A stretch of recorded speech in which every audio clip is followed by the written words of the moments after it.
what's up, brother? Hey, happy 1 year, man. Happy 1 year, right? We got some exciting stuff coming up in year 2. We're really, really happy to announce that that we are just signed an ambassadorship program with Schedulicity. Schedulicity is a scheduling app, and they've been kind enough to help us out this next year. Yeah, we met them in LA when we did the Salon Digital Summit, and they really believed in what we were doing and how we were doing it, and so they wanted to know how they can partner up with us to even reach more listeners and give what we give. That's right. So with our partnership with Schedulicity, we will be able to reach more hairdressers, and we'll be able to bring a lot more content and get to a lot more hair shows. So hopefully we can see you guys out there in the hair shows when we're there visiting. Yeah, and they're going to give us some business tips throughout the podcast as well. And I'm so excited that, we're partnering up with people that believe in the same things we believe in. Yeah, no doubt. That's pretty exciting. So anyway, Schedulicity, once again, big shout out to you, and thank you for joining your day off. Silly. Hey, welcome to your day off. My name is Corey, and of course I sit with my bud Tony. What's up, Tony? What's going on, homie? You, man, what's going on? Man, I think this podcast is something I think our listeners have been waiting for, or at least you and I have been waiting for, right? 100% and completely. And just a little insight. So as I scour Instagram or I scour Facebook, I'm always looking for content. And this is literally content that fell into our lap. So I think you Instagram bombed somebody else's interview. That's good. That's 100% the truth, right? 100%. So our guest today is Nina Tulio. I got it, right? Yep, Tulio. Okay. Job. So it's Nina Tulio. And so Nina was actually on a Instagram live interview, and she started talking about what we're going to talk about today. And the name of our podcast today is Are You Ready for the Sweet Life? Sweet spelled S-U-I-T-E. So Nina is a consultant. She's a motivational consultant. She's inspirational consultant. Yeah.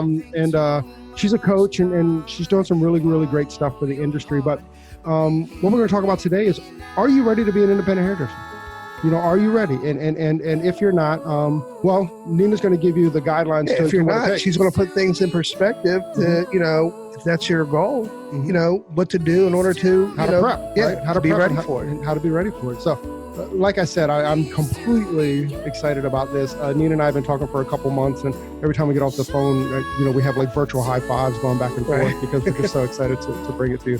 So, with no further ado, please welcome Miss Nina Tulio to your day off. Nina, welcome to your day off. Hey guys, how are you? Amazing. How are you? I'm awesome. Thank you so much for having me. I'm excited. Thank you so much for joining us. We're super stoked. Yes. Can't wait to get it started. So before we get into Are You Ready for the Sweet Life? Tell us a little bit more about you. Like, where did you grow up? So I grew up in Bethlehem, Pennsylvania. That's where I'm from. And my salon was in Allentown, Pennsylvania. So it's called the Lehigh Valley. So Bethlehem, Easton, and Allentown. So 3 cities that are kind of tucked next to each other. And yeah, that's where I'm from. And kind of, I've traveled around and moved around a bit, but I always feel like Bethlehem, Pennsylvania will be my home, Yeah, I understand that. That's awesome. How did you find the industry? So interesting story. So when I was growing up, I always knew that I wanted to do hair. It was kind of one of these things that was like pulling, it was pulling me in. And then when I was in middle school, I thought, well, I love animals.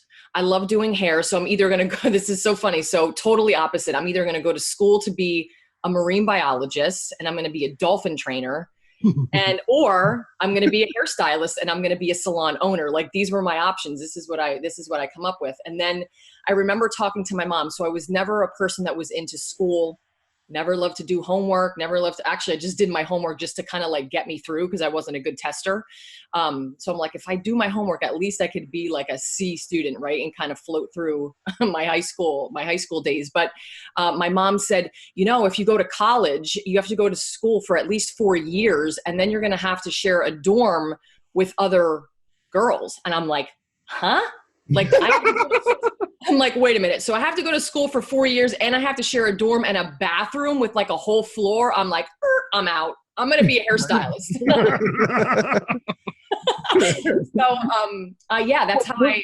What she didn't tell you was that as a hairstylist, you're going to spend the rest of your career with these girls from college, right? Like it's going to be all women in the salon all the time, you know? Right? Yeah, You exactly. have to live with them, hopefully. Oh my God. So yeah, that's how I decided then, okay, this is what I'm going to do. And I was the first, so I went to my vocational school and I was the first person to sign up in my class. I was super excited about it. I was laser focused even when I was younger. And I just knew that I wanted to do it, and I excelled in my class, although I wasn't great in high school, that just wasn't my thing. But in my cosmetology class, I really excelled because I knew it was my passion. I knew it was my purpose and what I wanted to do. Wow. That's awesome. Well, I mean, lucky us. I know, right? And once again, like, I mean, it's weird to me how similar that story is over and over and over and over again. So many people that struggled in high school then, found cosmetology or found hairdressing or found our industry, and just like it became their purpose in their life. Yeah. That's why it's the most amazing industry in the world. Absolutely. Right there, Yes. How many lives have been saved, behind the chair? Yeah. You know what I mean? Yeah. Who can count? I mean, everybody we talk to at some point that, our industry is either, saved them or just kind of gave them their, like you said earlier, their purpose. Mm-hmm. Absolutely. Yeah, for sure. So after cosmetology school, and I'm assuming it's in what, Allentown or Bethlehem? Yep. It was in Allentown. So I went to Votech. Actually, my vocational school was in Bethlehem, and I was short, I think, like 250 hours when I graduated. So I had to go to school. I went to a private school in Allentown to finish my hours, and it took me forever. So you feel like 250 hours, not too many hours, but I was kind of like him-hawing around, and my mom's like, what is taking you so long to get done with school? Like, it should have been done like 6 months ago. But it was a different thing for me. I struggled a little bit going into a new school, and I was a night student. So it was just a different, the day classes, the day students and the night students were different. So I struggled a little bit. So I didn't enjoy actually going to cosmetology school after I was in Votech, but I pushed through. My mom really encouraged me to hightail it and get finished with school. And that's exactly what I did. And then I took a little bit of a break. So I started to work at a salon, a really small salon. And then I thought to myself, like most stylists, how am I going to live? How am I going to make money, being a hairstylist in this little small salon in a small town? And so I started working. I got a job actually working at Circuit City. Do you guys remember Circuit City? Yeah. Completely, yeah. We're the only ones that do. That's why they're out of business. Right? Oh, yeah, exactly. So I started working at Circuit City, which I'm so glad that I did, because I met some of the most amazing people. Some of my best friends are from Circuit City. I've been friends with them over 20 years. I learned a lot about business, and I became a manager quite quickly at Circuit City, and they sent me down to Richmond, Virginia for management training for 1 full week. And it was some of the best training that I ever had. And then I thought to myself, is this really, I really wanted to be a stylist. So I then started working 2 jobs, working at Circuit City and working as a hairstylist, which again, we know a lot of hairstylists do early in their career. And then I just decided that, I got the training. I love Circuit City, but it just wasn't my jam. I knew I wanted to do hair. So how am I going to make this work? So my mom found a job for me online, or no, it was actually in the newspaper. So we're going back like 1997. Okay. The newspaper. And she said, hey, I found this job for you. I think you should check it out.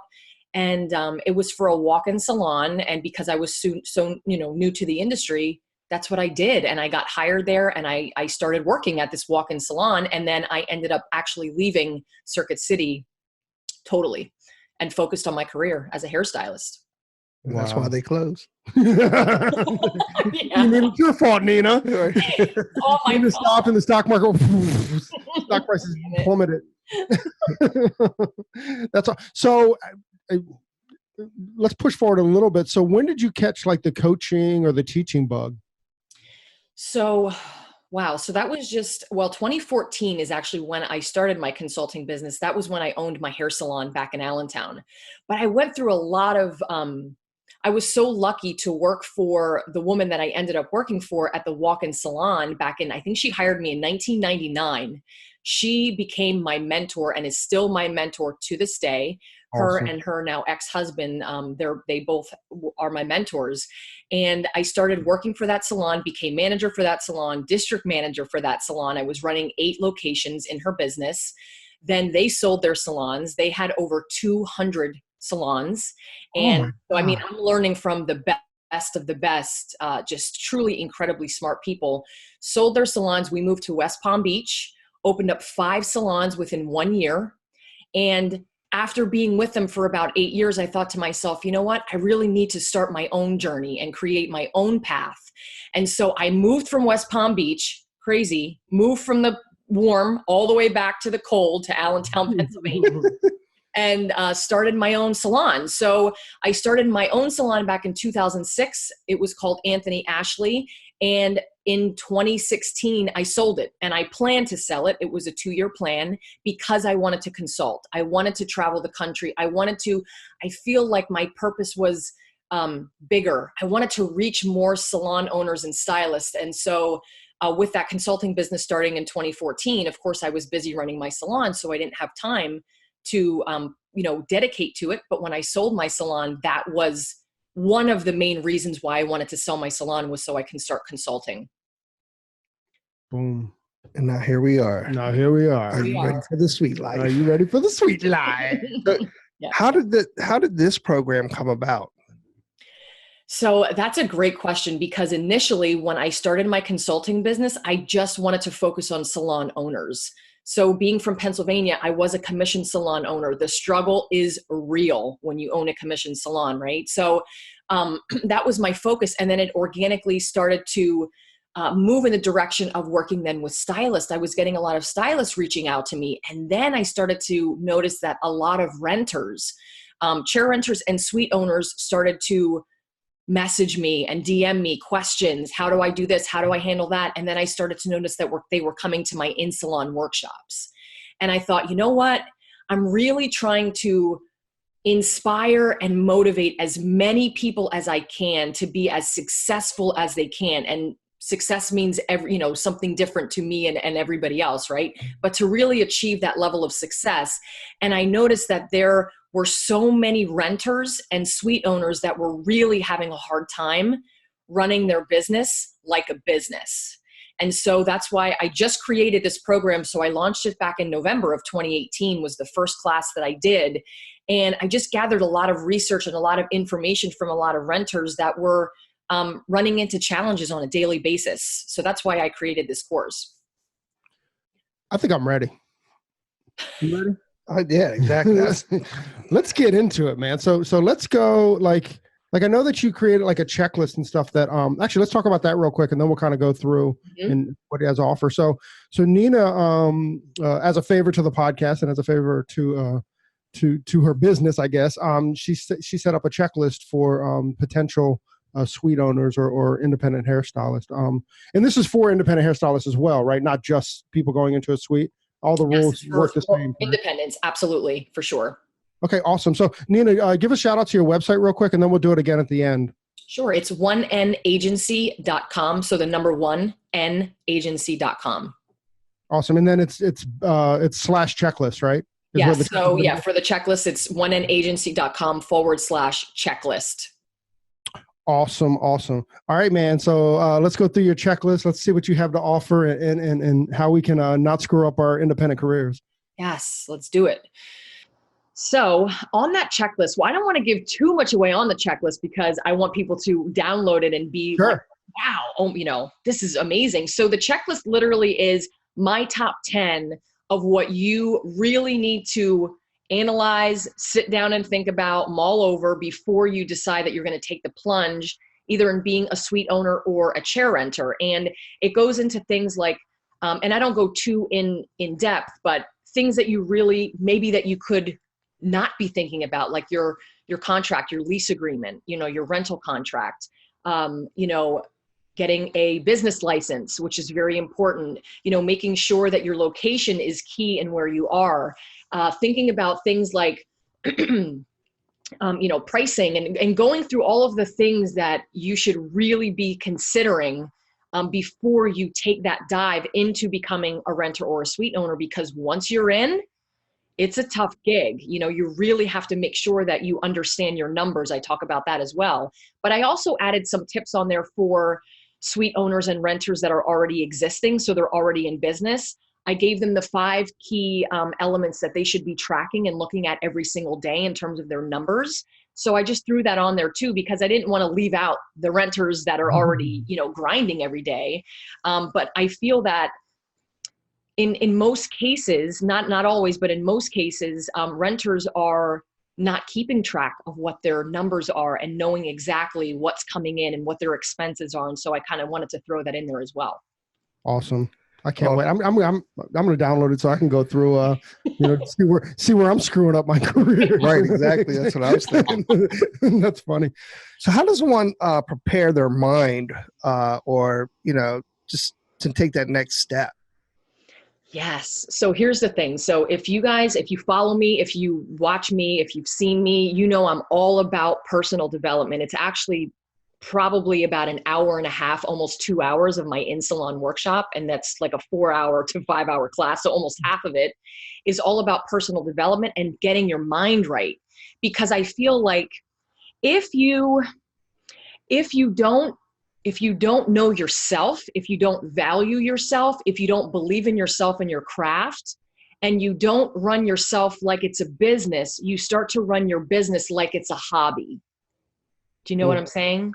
Yeah. So if you start to doubt yourself, if you don't have your systems in place, if you don't have, all of what you bring to the table in line, and that starts with you. You have to feel good about who you are and who you are and your authenticity and your transparency. I think that's a big part of it in the business. If that's not right, you could be missing some really, really big opportunities with you really growing this business as a business owner. And I think a lot of times, suite renters and chair renters are not taken seriously in this business because they're not running their business like a business. It's kind of like a side gig or like a hobby. And it really breaks my heart, honestly. And that's why I wanted to do this. This class. But getting your mind right really means knowing that you have a marketing strategy, you have a growth strategy, you have a social media marketing strategy, you're tracking your numbers, you have a good accountant, and you're using, like, I love QuickBooks. That's one that I recommend. But you're using something that is tracking your every move, meaning you know exactly what's coming in, you know exactly what's going out. You're doing a P&L every single month, just like a business owner would. And it's not necessarily meaning you have to have a team to be a business owner. When you're a suite owner and a renter, you are essentially running your own business. So that's why I wanted to do this. And I want people to understand that they have to truly focus on getting themselves right mentally, because it's a tough gig. It's a time commitment. You guys know this. You're spending a lot of time and a lot of money growing your business on a regular basis. Well, I mean, she already mentioned some things that I'm failing at already.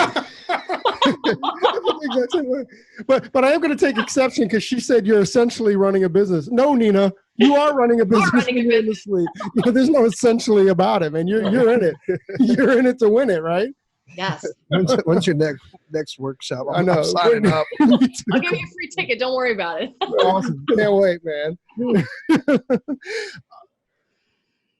Wow. So, I mean, you talk through your mind and get your mind right. And you know what, though? I think this is probably the good time to bring this up. So I think we've talked about this on a couple of podcasts too, but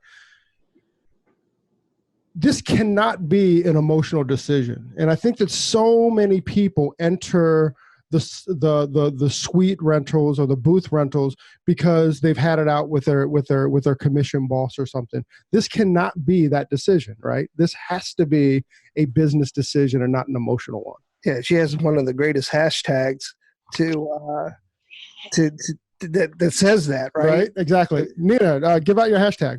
Hashtag we don't wing shit. We don't wing shit, right? Like you need a business. You need to think about it as a business and not make it an emotional decision. And that goes for day to day too. It's funny because we see so many people who you have a full book and you go over and you start, renting a suite, and then you get caught up in the business side, or that side kind of starts to fall behind, and you're just focusing, just doing your clients. Next thing you know, they're gone because they get behind in their taxes or all these other things that they didn't consider. And that's why I love this program so much, because all this, it's going to put all that in a formula for you to make it a lot easier for that transition, to get your mind, and everything in order. Absolutely. So Nina, moving forward, so like, if I'm a new renter, or I guess if I'm considering being a new renter, like what kind of expectations are there as a renter? Like, what's the time commitment? What are the responsibilities? Like what are the things that we kind of have to consider before we jump forward? So the number one thing I think you have to consider is that it is a time commitment. And typically, you're spending at least 5 to 15 hours a week just working on the business, just growing the business. And I feel like I want to tap on something that you mentioned, because I think it's so important when you said you can't get into this business thinking that, or basing it based off an emotional decision, which I love that. And I say that so often, when you're making decisions, you don't make decisions based on emotion. You make them on what's best for the business. And there are a lot of things and I have a list of some of the wrong reasons why people get into this being a suite owner or renter, which we can go into in a little bit.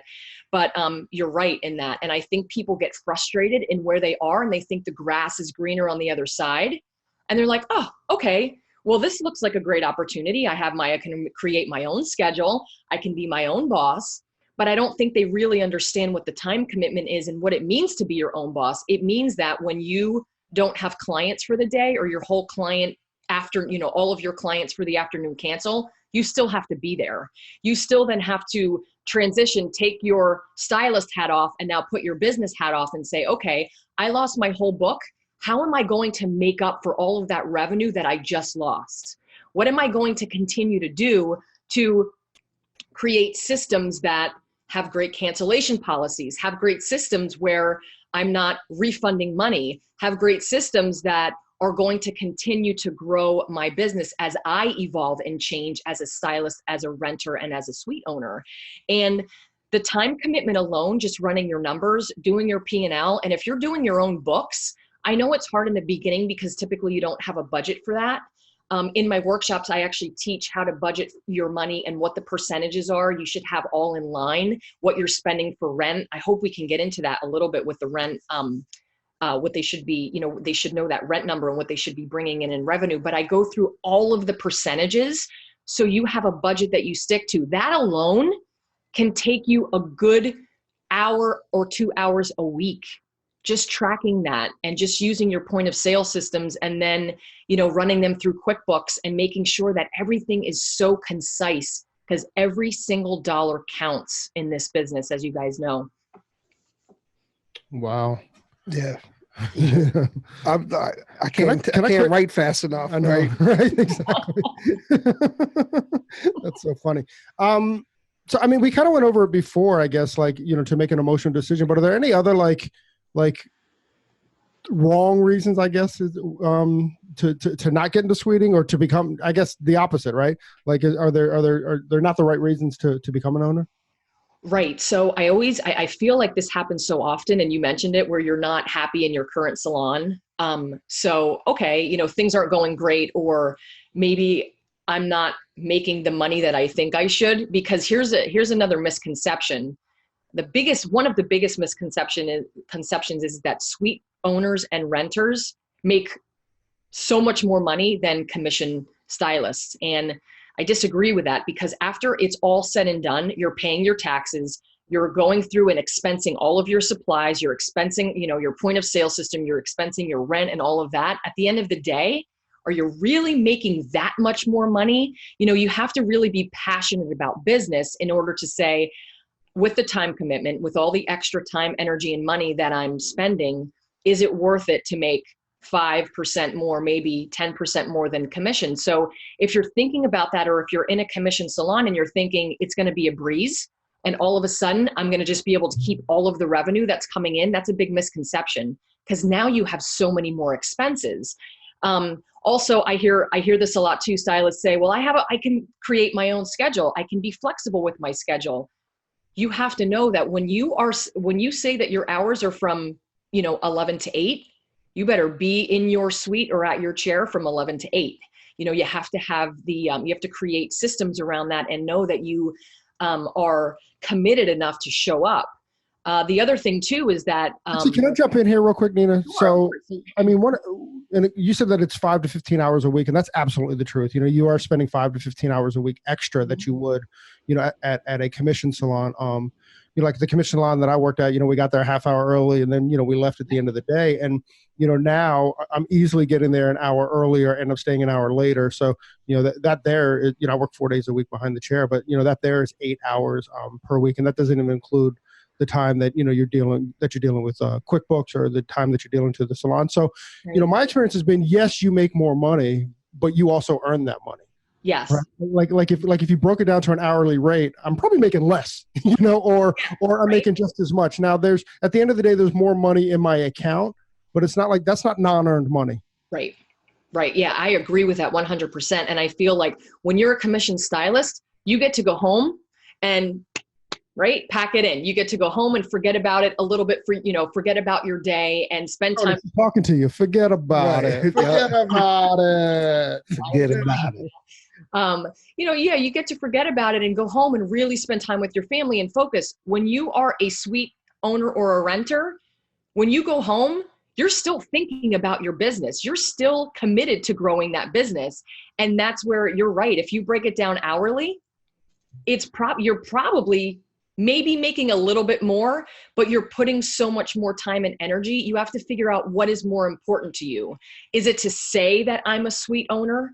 Like, yes, I have my own business. Like, is that really why you're doing it? Or are you doing it to actually run and grow a legitimate business for yourself, to create a career and a life for yourself, a lifestyle? Wow. So what are some of the statistics in year one then? Because you have, people that, go in and they're geared up like what you're saying, they have all these ducks in a row and they're killing it, but that's not everybody. And there's got to be some type of statistics, what in year one, I mean, how many people, like what's the fail rate? Yeah. Is that what you're saying? Yeah. So I have that, which I will share. I love statistics. So right now, actually, the industry is made up of 52% of the industry is made up of renters currently.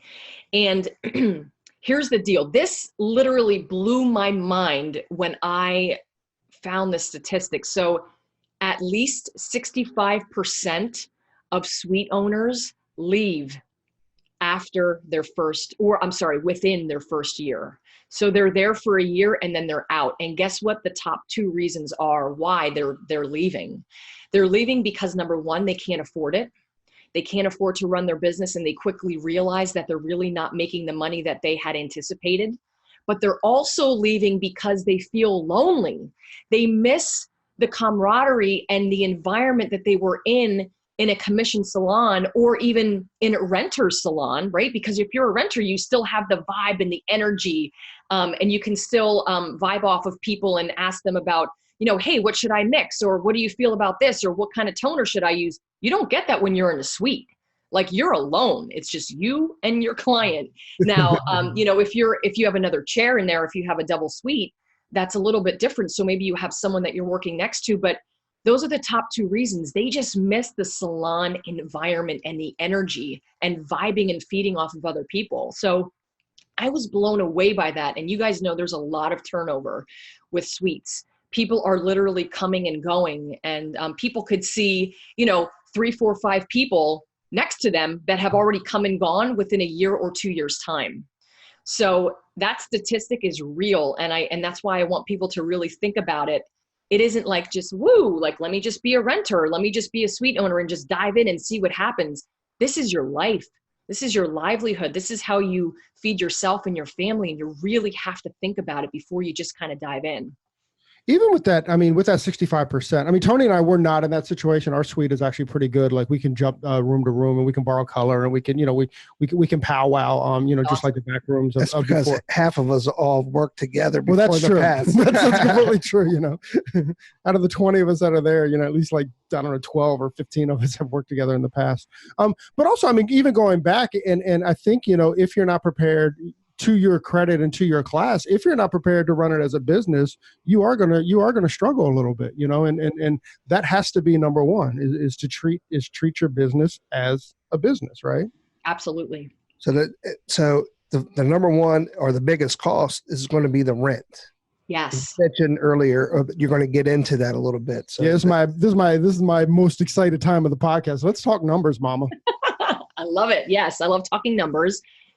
So if you're thinking about going into a rental situation, whether it's booth rent or suite, the number one thing that you have to do is know exactly what your rent percentage is going to be based on your revenue, total revenue. So I'm going to break it down for you. So here's the deal. So as a renter, your target rent percent should be anywhere between 8 and 12%. That's the sweet spot.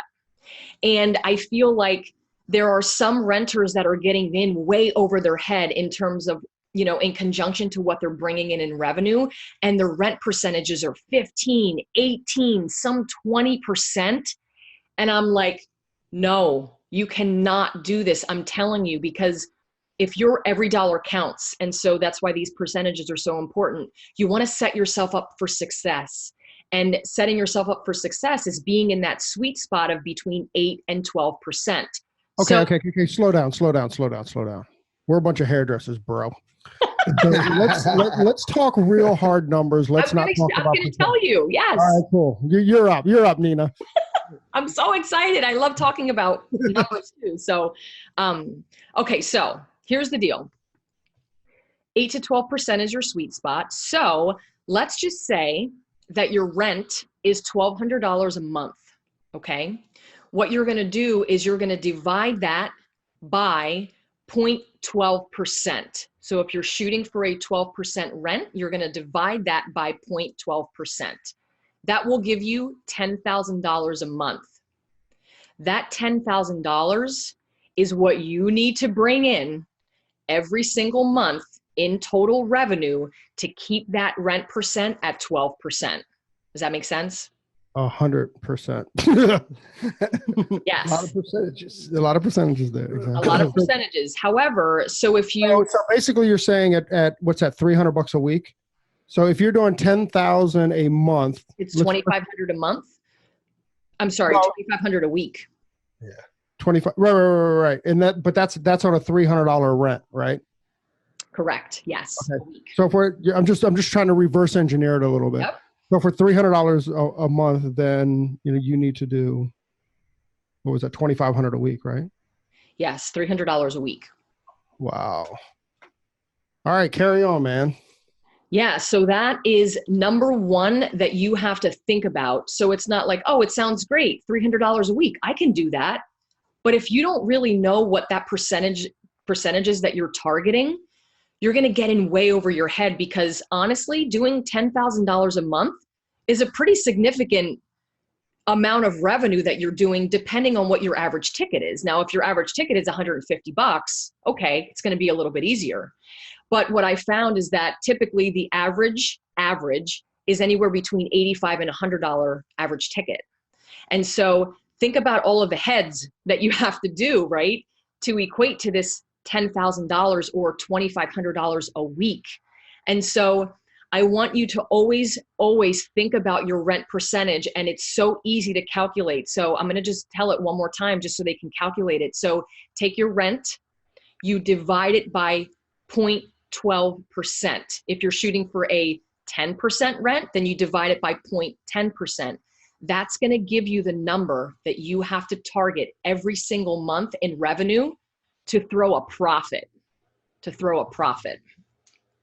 And that's just a profit, right? Yes. Mm-hmm. Wowzers. That doesn't even, excuse me, include any other costs. No, that's just rent. Right. Wow. And All then, right. you get into supplies because that's where typically owners spend the most or overspend the most.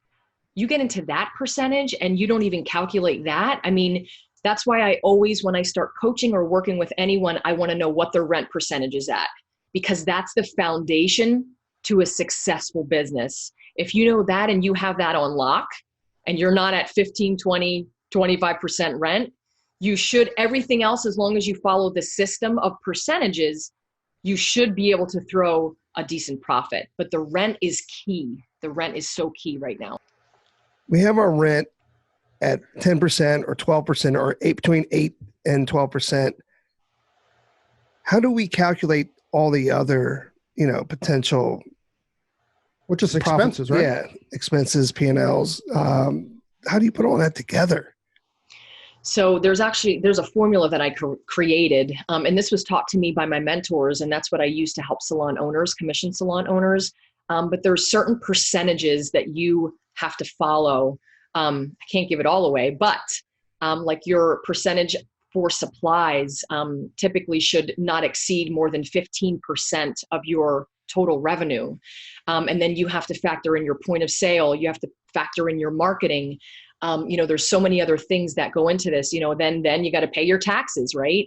And so there is a system that goes along to it, and not too many people know the system because nobody's teaching it. Nobody's talking about it. And that's why I wanted to do this in my classes and, in my membership program and in my workshops. I wanted to talk about it because if you can follow the system and you know what you're budgeted for every single month, so you're already going to know what you can spend on supplies in, say, July, because you know exactly what you earned in June.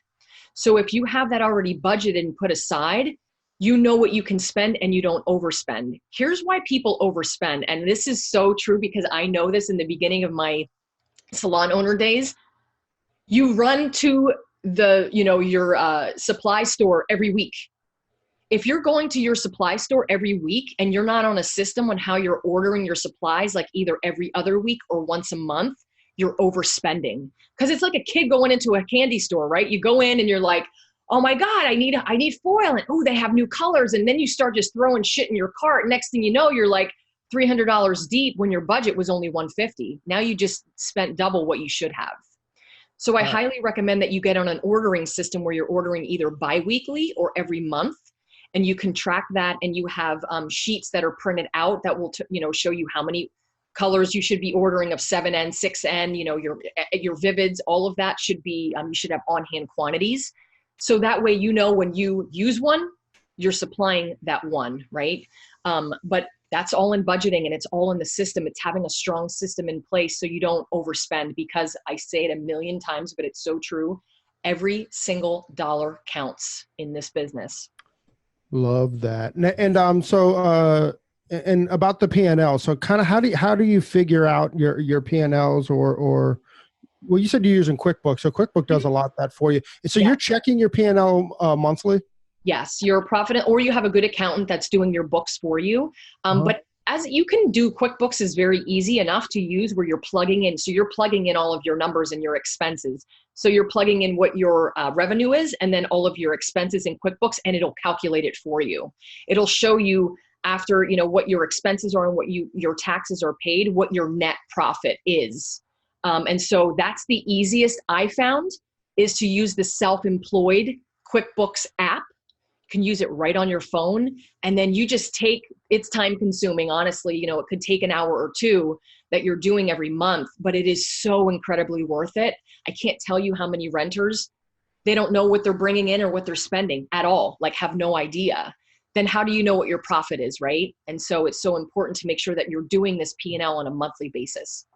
So going back to a little bit before this conversation about the P&Ls, you were talking about the systems. Mm-hmm. Do you help people put the systems in place? Do you help them build these systems? Yes, 150,000%. So we talk about marketing strategies and growth strategies. Those are one of the key areas that we talk about. So growth strategies can mean many different things. How are you going to attack this business? Is it going to be social media, heavily social media driven? Is it going to be referral driven? You have to have a marketing concept and a strategy that's just not dedicated to one area. If you're just using social media to attract new business, it may work well for you, but you still need other avenues of marketing. And so we talk about all of that. We talk about how to create a growth strategy that works best for your business, which is being a suite owner and a renter. And then we talk about systems, the guest experience. That's a whole other system, right? How are they being greeted? Are you using intake forms? How are they being treated throughout the entire service? What are the add-ons? What's the added value? What are you doing that's different than everybody else in this business? What sets you apart? That's a whole other system. And then how are you following up with them? You want to make sure that you are in front of your guests when they're not in your chair, so they don't forget about you, because clients they get swayed, right? They see shiny things and they're like, "Ooh, I see this person on Instagram and I love their work. Maybe I should go see them." You want to make sure that you're in front of them and you're communicating with them on a regular basis. So you should be sending out email marketing campaigns at least once or twice a month to let them know, like, "Hey, I'm here," giving them tips and tools and tutorials and educating them while they're not in your chair. So those are some of the systems. Then we go into tracking, we go into numbers, we go into the percentages that I mentioned, what your percentages should be every single month in order for you to throw a profit. And it's so heavy duty. And then the personal development side too, about getting yourself right and really believing in yourself so you can provide the best experience for your clients. I don't know if we're going to go into this, but I hope we can. Two things that are missed before people take the plunge into becoming renters. Can we talk about that for a quick second? Hey, 100%, dude, this is your podcast. Your podcast. We're visiting your podcast. So two things that I have found in all of my research that renters miss before they go into this is they miss calculating how much revenue they're going to lose when they leave their current situation, their current salon, and go into a suite or a rental situation.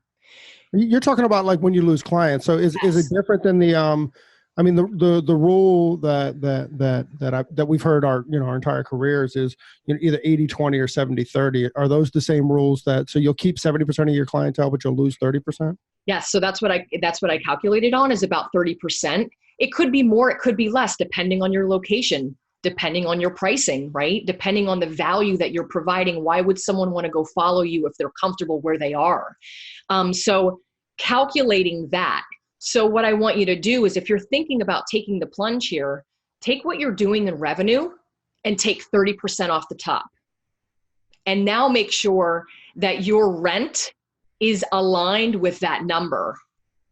Don't go in thinking like, yes, I'm going to keep all of my clients. Every single one of them is going to follow me, because that's not being realistic. Mm-hmm. I think part of being a good business owner is being realistic and setting up true expectations and goals for yourself and not living in a fantasy land.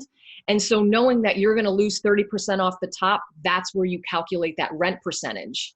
Because if you think you're bringing in 10,000 and you're not, you're bringing in less than that, your calculation is going to be all screwed up. So I want you to set yourself up for success. So that's the one. Okay. This is being a salon and being a suite owner, and people come in all the time, wanting to explore it or whatever. And mm-hmm. One of the pieces of advice, and by the way, you're totally allowed to say you're a moron, but one of the pieces of advice that I give is that when you start your salon, that's the time to do a bump in charge as well. And my philosophy is, or my thought is that those that follow you are your true fans. So they're not going to care about like a small 5 or 10% increase. Right. And it'll help offset some of that 30% as well. Right. So yes. So here's the thing, and you're not a moron. Yes. That's the first time that's ever been said. So here's the deal. And so I'm glad that you did that, because it's a segue into pricing. So, and there's a lot of, I don't want to say controversy, but there's a lot of talk about, should I raise my prices when I move into a suite? Should I keep them the same? What should I do? Here's the deal. And this is another thing that stylists miss. So this is perfect. You have to understand what your price is per minute and how let's get deep right now, because here it is. Your pricing goes according to what your expenses are and what you want your profit to be. So you already wrap in your profit. You know, if you want to do a 30% profit, 25% profit, 40% profit, you know, you're wrapping what your expectation of what your profit is. You calculate that into what your expenses are every single month. And then there's other things that you plug in there. So I actually have a working Excel sheet in my monthly membership program, and I work on this in the actual in salons. I literally plug these numbers into an Excel sheet. You can do it by hand too. It's easy. And it'll give you what your price is per minute. That way you're pricing yourself according to what your expenses are and what you want your profit to be. So it's already wrapped into the price. So when you move to a suite, yes, your expenses, of course, they're going to go up.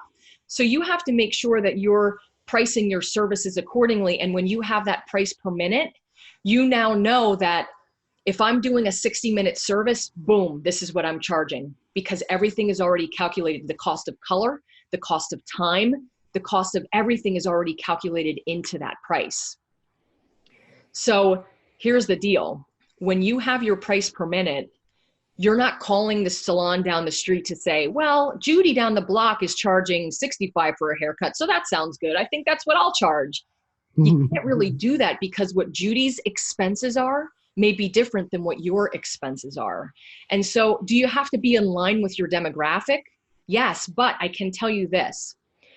When I had my salon, there were 43 salons within a 6-block radius, right? My mom thought I was crazy for moving into this salon. She's like, what are you doing? I'm like, Ma, I got it. Don't worry. And so why I wanted to say this is that don't feel that you can't price yourself higher than someone within your demographic, as long as you add value to their service. So in my block, we were charging $75 for a root touch-up, and we were charging $50 for a haircut. Literally down the block, so that's $125 for a root touch-up and a haircut. Down the block, they were charging $90. Down the block. Now that's a pretty significant difference in price, right? But the reason, and we were very, very busy salon. I had a great team too that really hustled and worked hard, and they understood, they got it. Like, they really put their time and energy into it. But the reason why was because we were a little bit different. We provided we had natural based color. We had our systems in place in terms of how they were being treated. We did, hot towels and lavender oil and hand massages, and we gave them chocolate when they checked out. And we really took the experience to the next level. So they didn't mind paying that difference in price. It's honing in on knowing who your target market is and finding them, and then treating them like gold every single time. So I don't want you to outprice yourself, but I also want you to know that you've got to price yourself according to your expenses and what your profit margin is. I love that so much. Nina, just to kind of, you just said a couple of things that sparked, a couple of thoughts in my head there. What kind of tell me, and this is a little bit off topic, but like, what are your coaching styles? Like, what have you found like that when you're coaching up people or coaching somebody? I mean, like, do you have to communicate on their level, or what's been your style, and what have you found? Well, let's talk it backwards. So what coaching styles have you adopted in the past that probably weren't the best? And then how have you evolved moving forward in your coaching style? So yeah, in the beginning, when I first started coaching, I think I had the mentality of, and as most owners and stylists do, right? You want to work with everybody. I just want to work. I just want to coach. I want to help. I want to do, when you're a starting hairstylist, you do everybody's head, right? Everybody that walks in the chair, until you define your target market and you have the experience and the education to back it. So I think I made mistakes in terms of that, thinking that I can work with everybody, because I can't. I'm not a fit for everybody. Just like clients are not a fit for every stylist. So what I learned to do is really hone in, again, who my target client was as salon owners and stylists. And those are people that want to make change within their business. They don't talk about making change. They actually want to implement change. And so I have people all the time who say, I'm not doing this. We're not hitting profit. We're not, my team is not working, but. Okay, so let's talk about how we can implement some of these changes. Are you willing to do it? They say yes.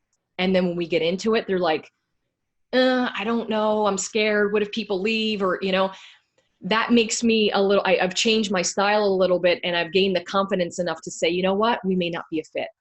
If you don't want to implement change, and listen, I'm not saying do everything I tell you to do, because I'm not like God here.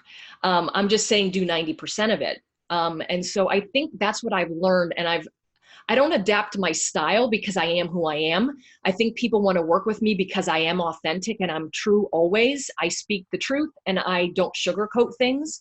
But I also work from a very compassionate space, and I understand what it's like to struggle.